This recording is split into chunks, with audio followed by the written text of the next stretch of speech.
उद्धव ठाकरेंच्या उपस्थितीत बेस्ट कामगार सेनेचा मेळावा पार पडला। ठाकरे ब्रँड सुरू झाल्यानंतर सत्ताधाऱ्यांना पळता भुई थोडी होईल। बेस्ट निवडणुकीमध्ये पराभव झाला म्हणून खचून जायचं नाही, पुढच्या वेळेला ताकदीने मैदानात उतरू आणि विजय मिळवू असा विश्वास यावेळी उद्धव ठाकरेंनी व्यक्त केला। आगामी स्थानिक स्वराज्य संस्थांच्या निवडणुकीमध्ये काही ठिकाणी स्वतंत्र लढणार असल्याची माहिती देवेंद्र फडणवीसांनी दिली, तर काही ठिकाणी महायुती म्हणून लढणार असल्याचं देवेंद्र फडणवीस म्हणाले। उपमुख्यमंत्री एकनाथ शिंदे आणि उद्धव ठाकरे आमने सामने येणार आहेत। उद्धव ठाकरेंची उपस्थिती असलेल्या कार्यक्रमाचं उद्घाटन भाजपचे मंत्री गणेश नाईक करणार आहेत, तर म्हाडा कोकण विभागाच्या घरांच्या सोडतीकरता उपमुख्यमंत्री एकनाथ शिंदेही उपस्थित असणार आहेत। मनसे आणि शिवसेना उबाठा पक्षाचा पहिला अधिकृत मोर्चा ठाण्यामध्ये निघणार आहे। ठाणे मनपातील भ्रष्टाचाराच्या मुद्द्यावरून हा मोर्चा काढला जाणार आहे। त्यामुळे राज ठाकरे उद्धव ठाकरे आगामी पालिका निवडणुकीत एकत्र लढणार का अशा चर्चा सुरू आहेत। सोलापूरच्या सांगोल्यामध्ये शेकापला खिंडार पडलाय। शेतकरी कामगार पक्षातील बाळासाहेब एरंडे, भाऊसाहेब रुपणार आणि सचिन देशमुख यांनी भाजपत प्रवेश केला, त्यामुळे आमदार बाबासाहेब देशमुखांना धक्का बसलाय। सांगोल्यामध्ये भाजपच्या रॅलीमध्ये हुल्लडबाजी बघायला मिळाली। भाजप कार्यकर्त्यांनी बाबासाहेब देशमुखांच्या घरावर दारूच्या बाटल्या फेकल्या। सुदैवानं यामध्ये कुणीही जखमी झालं नाही। या घटनेचा शेकापच्या कार्यकर्त्यांनी निषेध केला।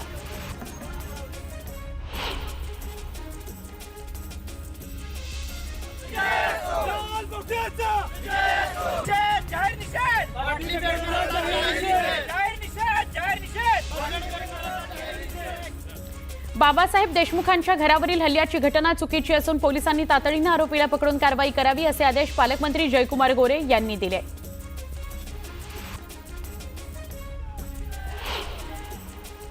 आता आपण एक मोठी बातमी बघतोय। कबुतरांकरता जैन समुदायानं आपला लढा सुरूच ठेवलेला आहे। मुंबईतल्या दादरमध्ये आज म्हणजे शनिवारी धर्मसभेचं आयोजन करण्यात आलंय। मृत कबुतरांच्या आत्म्याच्या शांतीकरता जैन बांधवांकडून प्रार्थना केली जाणार आहे। या प्रार्थना सभेमध्ये आंदोलनाची पुढची दिशा ठरणार आहे। कबूतरखाने बंद करण्याच्या निर्णयाला जैन समुदायाचा कडाडून विरोध आहे। महापालिका प्रशासनानं कबूतरखाने बंद केल्यामुळे मृत्यू झालेल्या कबुतरांच्या आत्म्याला शांती मिळावी म्हणून हा जैन समाज आता प्रार्थना सभेचं आयोजन करताना आज दिसतोय। कबूतरखाने बंद करण्याच्या महापालिकेच्या निर्णयाला अद्याप सुद्धा जैन समुदायानं विरोधच केलेला आहे। यापुढे कबूतरांना न्याय देण्याकरता कोणती रणनीती आखायची हे ठरवण्याकरता दादर इथं आज धर्मसभा आयोजित करण्यात आली आहे।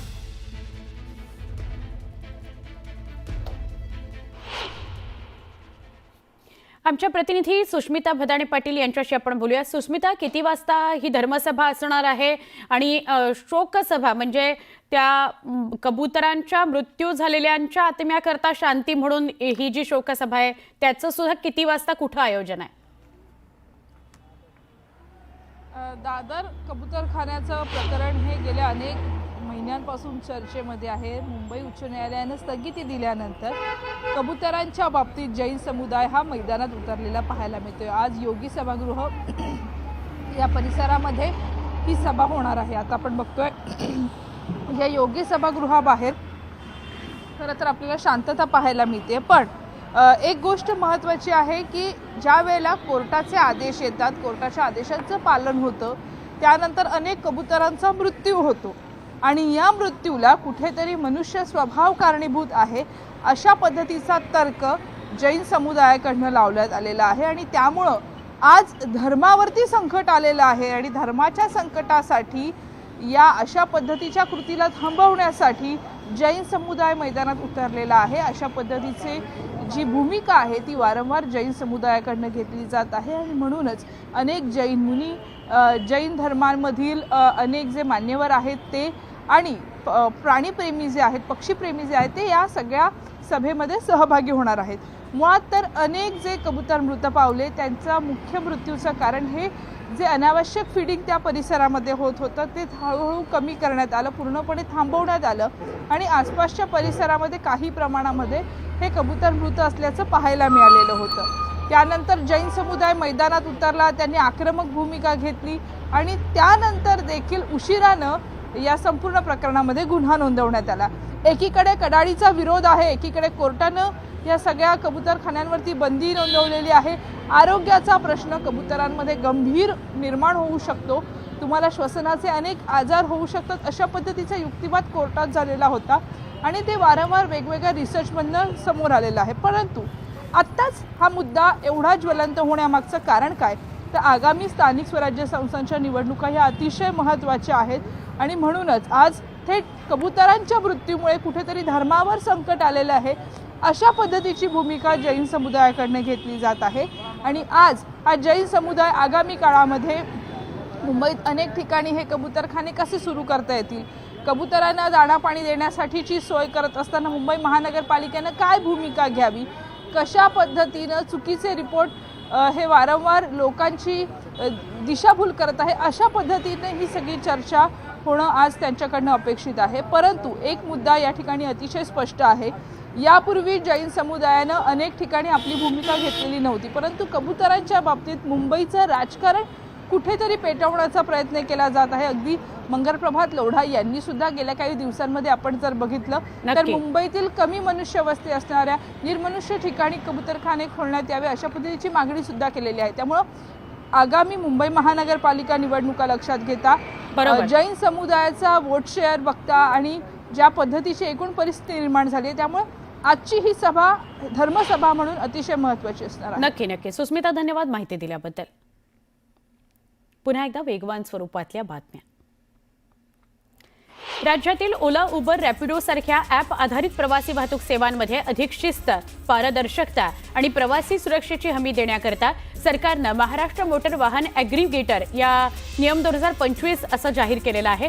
या धोरणांवर 17 ऑक्टोबर 2025 पर्यंत सूचना आणि हरकती मागवण्यात आलेल्या आहेत. अमरावती विभागीय शिक्षण उपसंचालकांनी 8 ऑक्टोबरला शासकीय 1 ते 5 विद्यार्थ्यांच्या शाळा बंद करण्याचा आदेश दिला आहे, म्हणजे 1ली ते 5वी. परंतु 9 ऑक्टोबरला संबंधित अधिकाऱ्यांनी तो आदेश मागे पण घेतला. शिक्षक संघटनांनी हा प्रकार शब्दछल असल्याचं म्हटलेलं आहे. तर शिक्षण आयुक्तांनी शाळा बंद करण्याचा शासनाचा कोणताही मानस नाही असं स्पष्ट केलंय. डॉक्टर नरेंद्र जाधव यांच्या अध्यक्षतेखाली समितीनं 8 ऑक्टोबरला तिसऱ्या भाषेसंदर्भात राज्यातील जनतेची मतं जाणून घेण्याकरता गुगल फॉर्म माध्यमातून प्रश्नावली तर शिक्षक, प्राध्यापक, संस्था, संघटनांकरता मतावली जाहीर केली. त्यावर प्रश्नावलीचा फार्स कशाला असा मराठी भाषा तज्ज्ञ, मराठी प्रेमी आणि शिक्षण तज्ज्ञांनी प्रश्न उपस्थित केला आणि विरोध दर्शवला.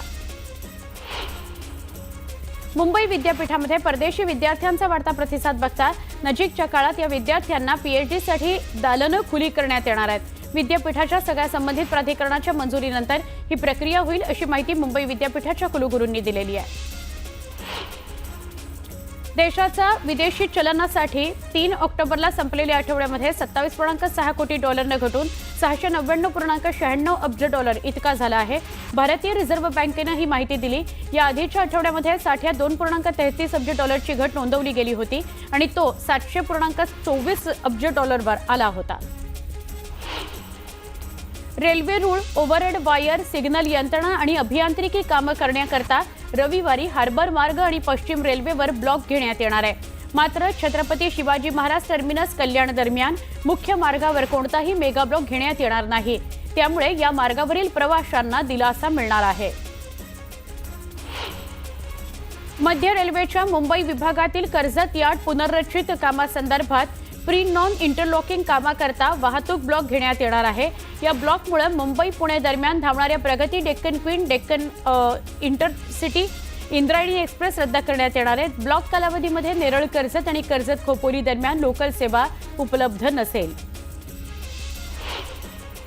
चांदीची झळाळी दिवसेंदिवस वाढती असे शुक्रवारी 3,000 रुपयांनी वाढ होऊन ती 1,67,000 अशा उच्चांकी भावावर पोहोचली होती. म्हणजे 1 किलो चांदी. 9 ऑक्टोबरला एकाच दिवसात झालेली 11,200 रुपयांची वाढ 10 रोजी म्हणजे 10 तारखेला पुन्हा वाढ झाली आणि 2 दिवसांमध्ये चांदीचे भाव 14,200 रुपये प्रति किलोला पोहोचले.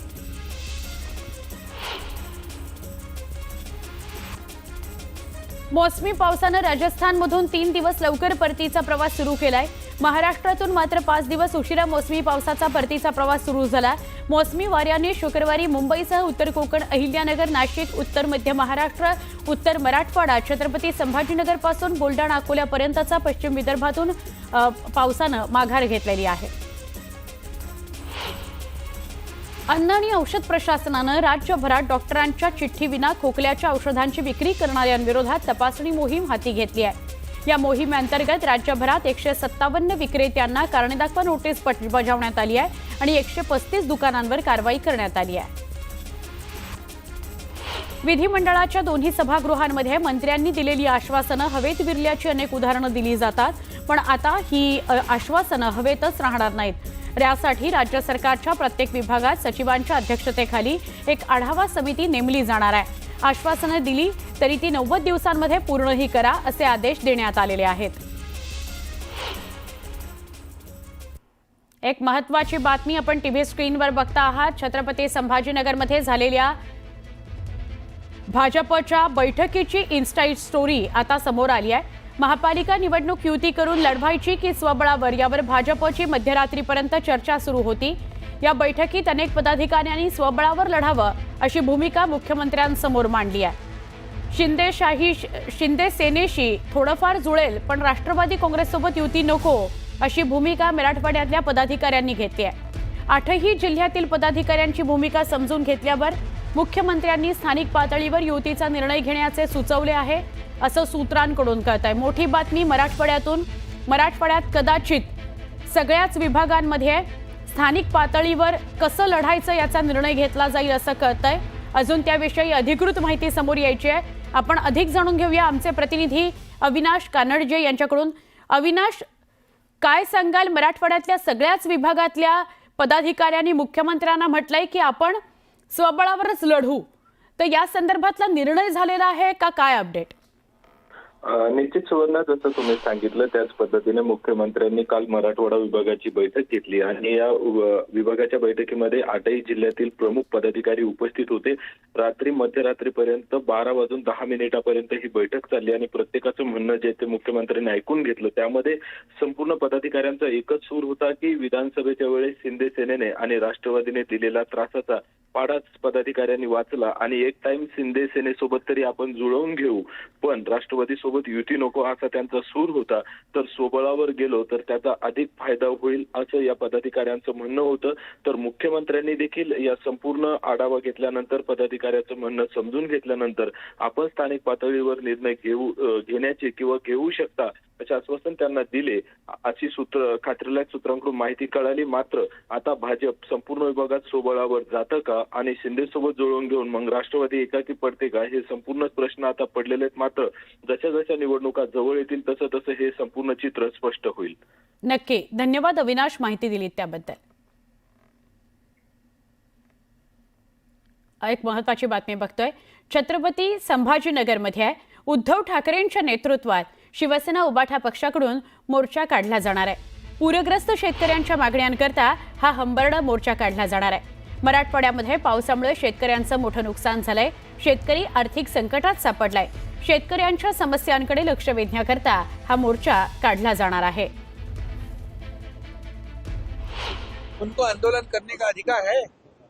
जब वो मुख्यमंत्री थे तब उनको देने का जो मौका था तब क्या दिया. और मैं ये कहूंगा कि अभी तो हम लोगों ने दिया है.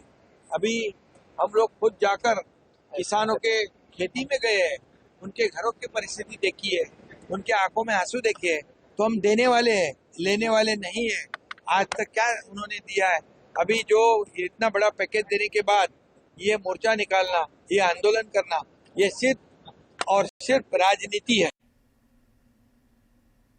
एक महत्त्वाची बातमी बघूया. उद्धव ठाकरे, उपमुख्यमंत्री एकनाथ शिंदे आणि गणेश नाईक हे तिन्ही नेते आज ठाण्यात आहेत. तिन्ही नेते विविध कार्यक्रमांना हजेरी लावणार आहेत. अशातच गडकरी रंगायत नाट्यगृहामध्ये होणाऱ्या कार्यक्रमाला उद्धव ठाकरे आणि गणेश नाईक एकाच व्यासपीठावर येणार आहेत. आधीच ठाण्यात शिंदे विरुद्ध नाईक असा वाद टोकाला गेलाय. त्यात आज गणेश नाईक आणि उद्धव ठाकरे एकत्र एका स्टेजवर येणार आहेत. त्यामुळे शिंदे आणि नाईक यांच्यातला वाद आणखी टोकाला जाऊ शकतो.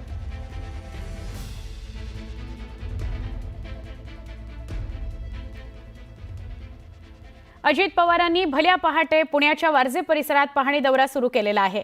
चौधरी चौकापासून ते विविध विकास कामं रस्ते, वाहतूक कोंडीची समस्या असं सगळं जाणून घेत आहेत, समजून घेत आहेत. यावेळी स्थानिक नागरिकांनी दादांसमोर समस्यांचा पाढाच वाचला.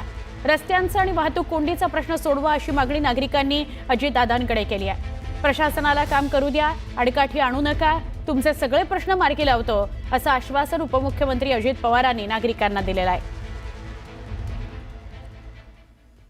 वेगवान स्वरूपातल्या बातम्या.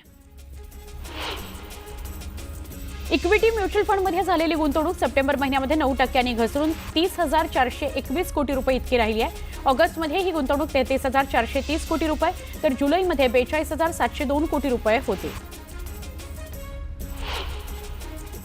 पेन्शन वेळेवर मिळवण्याकरता तुम्हाला दरवर्षी जीवन प्रमाणपत्र सादर करावं लागतं. 80 वर्षापेक्षा जास्त वयाच्या पेन्शनधारकांकरता ते सादर करण्याची प्रक्रिया सुरू झाली आहे. ते 30 नोव्हेंबरपर्यंत प्रमाणपत्र सादर करू शकतात.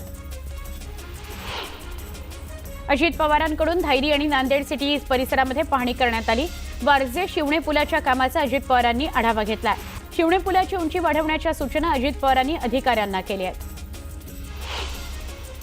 अतिवृष्टीमुळे झालेल्या नुकसानीचं सोलापुरामध्ये आणखी एका शेतकऱ्यानं आत्महत्या केली. बार्शी तालुक्यातील कारीमध्ये 15 दिवसात आत्महत्येची ही दुसरी घटना घडली. आणखी एका तरुण शेतकऱ्यानं आपली जीवनयात्रा संपवली आहे.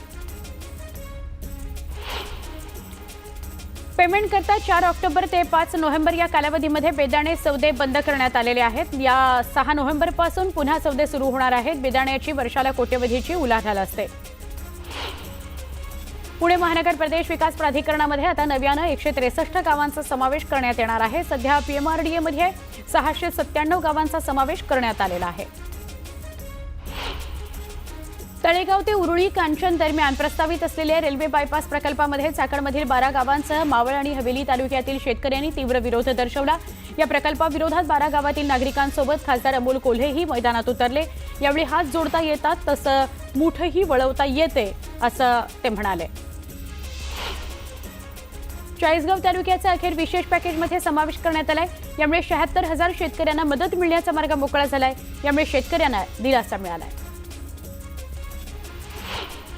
सांगली महापालिकेकडून सांगली शहरातल्या मुख्य बाजारपेठेतील अतिक्रमणावर बुलडोझर चालवण्यात आला. काही विक्रेत्यांनी या कारवाईला विरोध केला. कारवाईबद्दल संताप व्यक्त केला. सरकारनं शेतकऱ्यांकरता जाहीर केलेल्या पॅकेजवर खासदार ओमराजे निंबाळकर यांनी टीका केली. पूरग्रस्तांकरता जाहीर केलेले 31,000 कोटींचे पॅकेज म्हणजे शेतकऱ्यांच्या कोपऱ्याला गुळ लावण्याचा प्रकार असल्याची टीका खासदार ओमराजे नाईक निंबाळकर यांनी केली.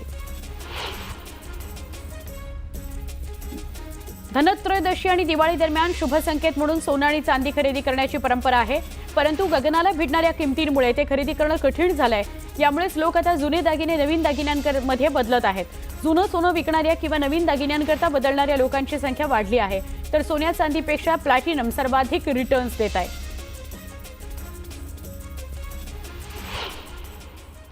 एक सविस्तर बातमी बघूया. स्थानिक स्वराज्य संस्थांच्या निवडणुकीमध्ये पडघम वाजू लागलेले आहेत. शिवसेनेचे आमदार विलास भुमरे यांनी शिवसेनेच्या कार्यक्रमात केलेल्या एका वक्तव्याची जोरदार चर्चा होते. विधानसभा निवडणुकीत आपला अनुभव सांगताना विलास भुमरे यांनी चक्क 20,000 मतदार बाहेरून आणले असा दावा केला. पण भुमरे बोलले ते सुद्धा त्यांचे पक्षश्रेष्ठी एकनाथ शिंदेंच्या समोरच. व्यासपीठावर शिवसेनेचे आमदार असताना भुमरेंनी हे वक्तव्य केलं. भुमरेंच्या वक्तव्यामुळे वादाला निमंत्रण मिळू शकतं याची कल्पना आली. त्यामुळे मग उपमुख्यमंत्री एकनाथ शिंदे मध्येच बोलले. त्यांनी विलास भुमरेंना थांबवलं आणि त्यांना स्पष्ट बोला असा सल्ला दिला. मग काय, भुमरेंनीही तातडीनं आपल्या वक्तव्याची सारवासारव केली आणि स्थलांतरित मतदार आणल्याचा खुलासा केला. एकीकडे भुमरेंनी या वक्तव्यावरून सारवासारव केली आहे, पण विरोधकांनी मात्र यावरून त्यांना चांगलंच घेरलंय. विधानसभेच्या निवडणुकीमध्ये जवळपास 20,000 मतदान हे निवडणुकी टायमावर मी बाहेरून साहेब 20,000 मतदान आणलं आणि त्या निवडणुकीत मला त्या मतदानाचा 100% फायदा आला. 10 जणांना तिकीट मिळणार नाही. सर्वजण त्या पदाचे उमेदवाराचे कॅपेबल असतात. बाहेर होतो त्यांना